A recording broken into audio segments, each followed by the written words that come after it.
The 2014 historic Formula Ford Championship videos are supported by Res Express, specialists in wood finishing products. Welcome to Donington Park for the first round of the HSCC Historic Formula Ford 1600 Championship.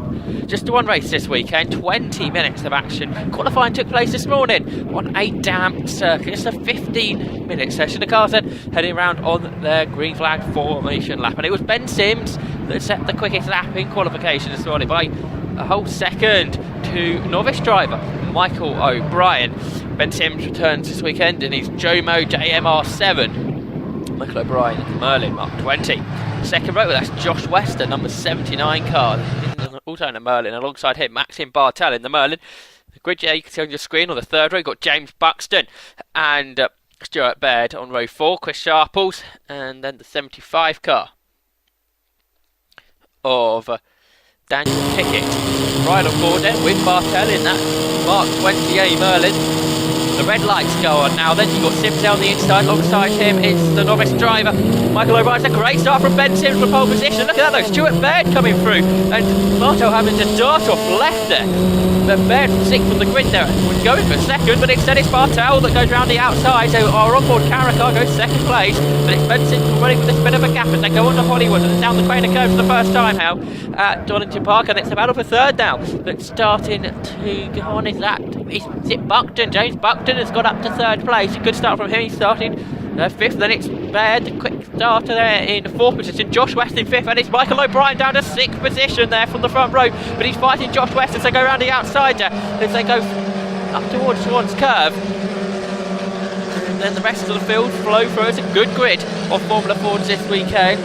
29 cars made to start. As they now head up towards McLean's and then up to down and up the hill towards Coppice Corner, and a battle of third really. Strong with Buckton there in the Eldon, leading them from Baird in the Merlin and West also in another Merlin, and then the third of those Merlins, that queue of cars, is Michael O'Brien. On board then, we can go with our second onboard camera, Andrew Mansell. He qualified well down the field, I think 24th place was where he started, but he's already starting to make the move up the pack. He's just sitting there behind Roy Schwarzenberg in the Macon MR8, and he's making his way through then. They complete the first lap here of the Donington Park National Circuit we're using this weekend. And it's Ben Sims that leads by 1.1 seconds after that first lap. Going with him though is Maxim Bartel. It's a big gap to Baird, who's gone third. James Buckton starting to fall down because up on the inside there through Hollywood, Josh West makes his move there. Now what can Michael O'Brien do? Because Buckton goes defensive into the old hairpin, slides out wide, a bit too wide perhaps. So now here comes O'Brien trying to go around the outside there as we head up towards Swan's curve, but Buckton stays in front. The Eldon staying ahead of the Merlin then as they now up towards McLean's. Behind the pair of them was Chris Sharples in 7th place, then 8th was Brian Morris as they head up towards Coppice for the second time then. There's Josh West right underneath Stuart Baird as they turned in towards Coppice Corner there. Back on board with Mansell we can go as he continues to try and get ahead of the Macon. Can't do anything as they turn their way now through Coppice Corner, sitting right in the slipstream. Go down the exhibition straight.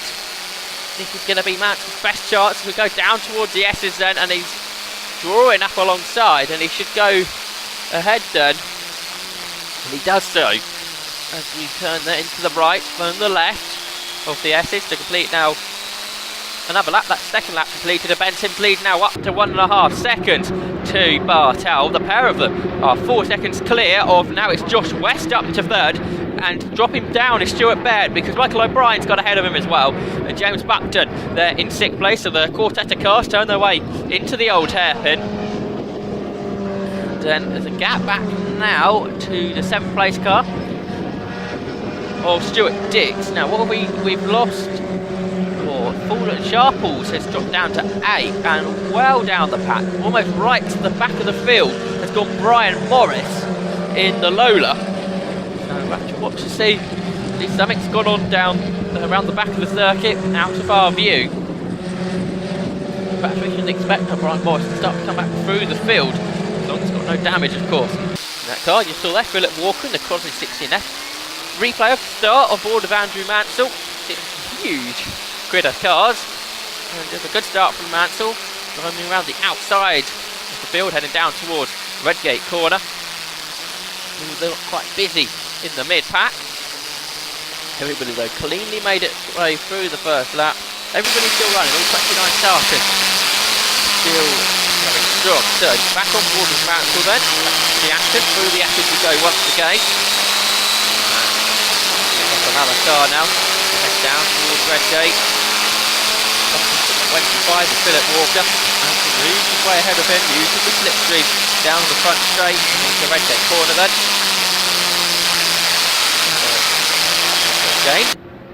And the battle on here, because Michael O'Brien's got ahead of Josh West.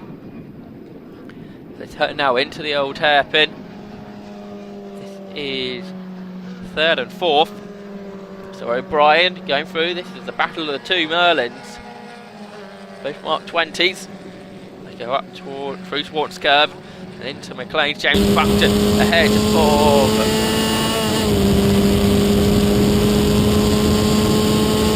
there now, background, back on board with our second place car, Maxim Bartel. The line last time, the gap had actually gone up to 2.7 seconds because the part of that was set last time by Ben Sims to run 18.7. So a good lap there from Sims as he's pulled away, they crossed the line. The fourth time, the gap continues to go up at 3.2 seconds, another 18.7 from Sims. He can go back on board of Andrew Mansell then.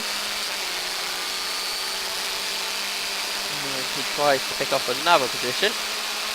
The Merlin Mark 20 with Daniel Pickett in front of us, and a little longer in front because Mansell goes up on the inside, runs a bit wide there on the first part of the Essence, but it's all corrected for the second part. There is your race leader then, the Jomo of Ben Sims. There's second place, Maxim Bartel in the Merlin Mark 20, and here's the battle for third. It's still O'Brien ahead of West, James Buckton not far behind, and then the thick place car is number 6, Stuart Baird in the Merlin Mark 20.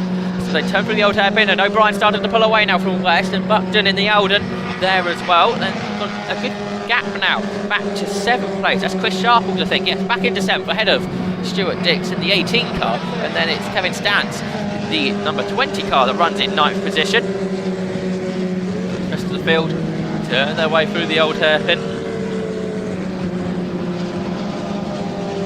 Good battles throughout the field, you can see. It's still Sims that leads the way then. 5th lap out of the race. And 5 seconds is what Bartel has got over O'Brien. And we can ride on board with another replay of that. Stuart Baird, so absolutely fantastic. They've got boxed in behind the slow starting Michael O'Brien, and that actually allowed Bartel, even though it's dark left, to actually take that second place and build up that gap back to 3rd place, which is now of course Michael O'Brien after he came back through. And there is O'Brien, who's starting to pull away now from Josh West, who's sits in there in 4th position ahead of James Buckton, and the pair of them are really starting to pull away now from Stuart Baird, who sits in 6th position in his Merlin.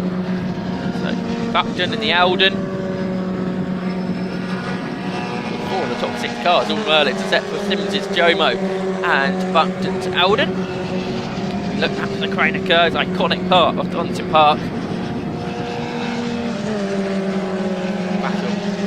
Have a look at now. We're heading onto the Craners. Of course, a bit further back in the field. Lots of battles. Look, there is the 17 car of Brian Morris swooping past 2 cars and heading up towards McLean's now. Of course, it was Morris that lost out earlier, so he started to come back through the field in the Lola T202. One of the cars they got past was Philip Walker.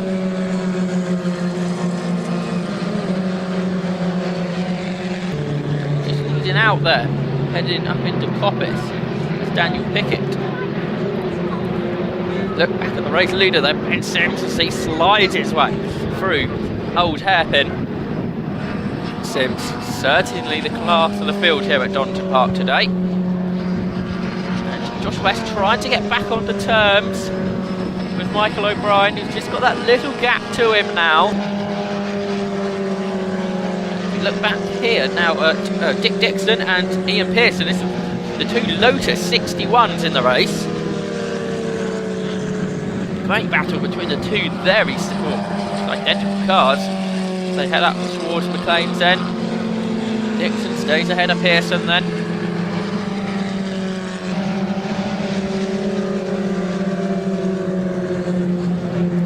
John Crowell in the Eldon there.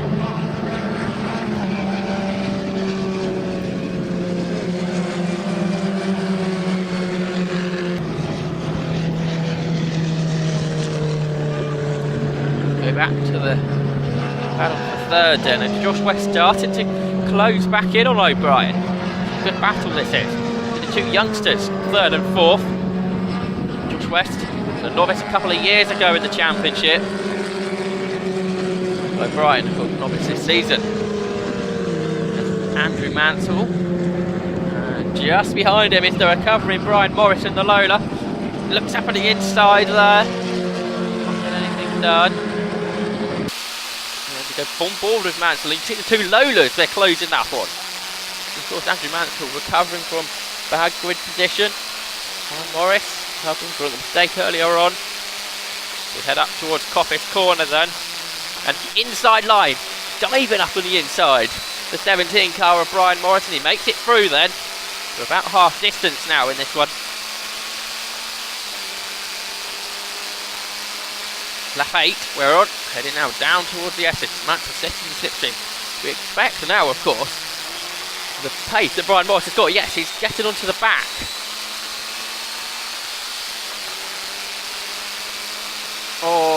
And going through now ahead of Ian Pearson. Round the outside, and now Mansell looks up on the inside into Redgate, can't do anything about it. Pearson though, coming back on Morris, he's late, very late. He goes back in front of Morris, but then runs out wide, and Brian Morris comes back through as they head on to Hollywood, and this will allow Dick Dixon just to make a bit of a gap, as now they go on to the Craner Curves then for another lap of this one. And yeah, you see Dixon had pulled out that margin. Brian Morris now though, a bit quicker than the cars around him, so won't take too long. Yeah, he's right on the back of the tail of Dick Dixon now as they head up in towards curve. He's got the inside for that corner, which gives the outside for McLean, but I think he's already through. And Andrew Mansell as well, trying to fight to get ahead of Ian Pearson, but Pearson on the inside line as they head through. McLean stays in front, drifts a bit wide, but stays in front of Andrew Mansell now as they head up towards Coppice, and no way through. But of course, in front, it's Brian Morris who's got ahead of Dick Dixon. They head back onto the back straight, heading back towards the end of the lap, and now Mansell fighting back up on the inside of Ian Pearson, heading down towards the chicane, which completes the Donington Park National Circuit, and Mansell goes back through then as they turn their way through the S's. Battles throughout the field here. Pick out.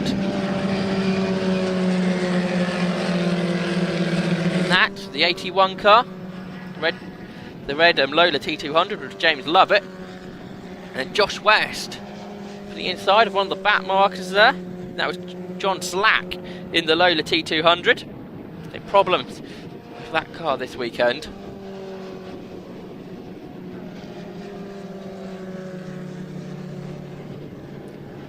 Alistair Littlewood at the back of this battle in his Merlin Mark 20A.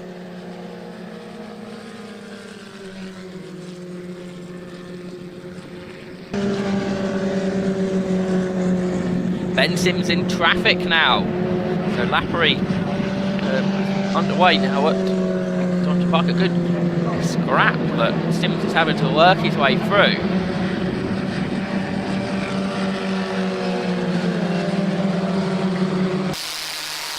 And battle continues between Dixon and Mansell. So they head out of Coppice. Look at the speed Mansell carries out of that corner. So he goes up on the inside line then as we head down towards the Essex. A little way from Mansell as he goes past ahead of the Lotus 61 of Dick Dixon. So through goes Mansell as he misses the apex there of the first part of the Essex. Gathers it all up. I don't think he'll lose position again. So heading through the old hairpin and off there. That's Alistair Littlewood in the Merlin Mark 20A that spins into the gravel there. It's like our broke away as he turned into the old hairpin, and he's going to be buried in that, isn't he? Look at that, the rear wheels spinning there. That's, I think the third retirement was Daniel Pickett and Sam Binfield also retired. So 26 cars still circulating the circuit, and now it's Maxim Bartel who's in the Lappery. The first car there is the novice car, Daniel Stans. The Eldon Mark 8 goes through, 76 there as well. That's Gary McBee in another Merlin, the Mark 11A behind the wheel of. Let's see how much later the leaders are on the brakes into Redgate there. As Bartel slides the car through the first corner. So how much later on the brakes front runners are compared to the back markers. And a bit of frustration there as Bartel gets held up slightly behind John Crowell's Eldon. So head through the old hairpin now under yellows, of course, because of Littlewood's Merlin in the gravel. He recovered though, the next lap or so. Michael O'Brien now having to lap the Eldon of Crowell. Now, can Michael O'Brien get on to terms with Bartel? Across the line, the gap had come down to about 2 seconds, so O'Brien on a charge then. Side by side here. Dick gets around the outside of Andrew Mansell. They're lapping, that's the Lola in trouble, isn't it? John Slack's Lola. Let's take a replay of that then. Dixon swooping around the outside. So back in front then goes Dick Dixon ahead of Andrew Mansell, as they now head down towards the S's once more. And back on the inside there goes Mansell. He's not going to waste much time, is he, to get back in front, as he does so there. So he's in the battle for 13th and 14th positions. So Andrew Mansell back through. Stuart Baird in the traffic now. And Stuart Baird being closed in by Chris Sharples in the Palliser. Just a second or so between the two of them. That was a much larger gap earlier in the race.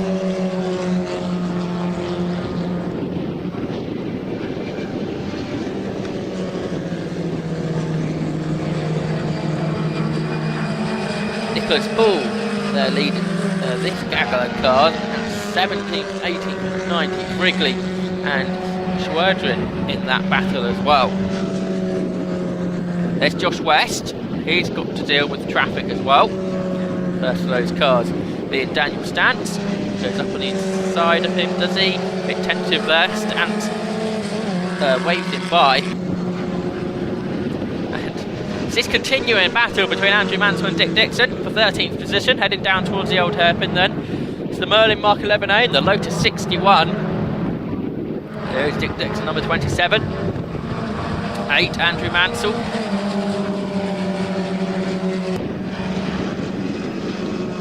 And the battle for second is on now. Maxim Bartel has got Michael O'Brien right behind him. So Bartel and O'Brien just separated now by a couple of car lengths. The two Merlin Mark 20 you can pull right on board then with Max Bartel. There's a bit of traffic up the road as well. Add to this, the gap about 4 seconds up the road is expensive. Sims hasn't pulled away too much more than what he did in the first 5 laps or so. There, past the back marker. That was Nicholas Bull. Bartel staying clear still of O'Brien. This battle's going to go to the line. I think they're about to start the final lap of the race now.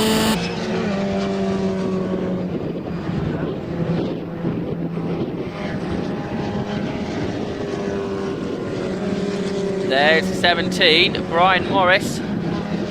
Seeing how many positions he can pass. I think it was Arnold he was just trying to get past there. Andrew Mansell just put a little bit of a gap out to Dick Dixon now. And here is the battle we've been waiting for. It's second and third. Bartel and O'Brien then headed down towards the old hairpin for the final time. Nothing separating the two Mark 20s. Up towards curve they go then. McLean's. And just left a gap there, which allowed Michael O'Brien to go through. So the novice driver up to second position is O'Brien, as they head through Coppice and then down Bartel uses all the road there on the inside of the corner. Then they head now down towards the chicane. It was completes the lap here. Bartel in the slipstream as they head down. Then O'Brien goes defensive. That means Bartel round the outside. Of course, using the slipstream means it's got more speed later on the brakes as well. Around the outside, is Bartel going to take it? Yes, he's back into second position. But it's Ben Sims who's going to win the first round of the HSCC Historic Formula Ford 1600 Championship in 2014. Bartel takes second and O'Brien in third. Good battle there just to finish the race off. But it's Ben Sims who is the first winner this season. Just 2 weeks to the next round at Thruxton.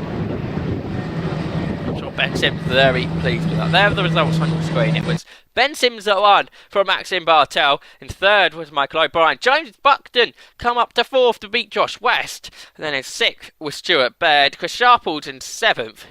8th, Stuart Dix. 9th, Kevin Stans, and Michael Wales completed the top 10. Brian Morris managed to recover to 11th after he saw further in the race. Andrew Mansell beat Dick Dixon in the battle for 13th. They finished just behind Roger Arnold. We'll finish you off here with some pictures of the after race events. Join us in 2 weeks' time when we have a double header around one of the fastest circuits in the UK. It's Thruxton. Join us then.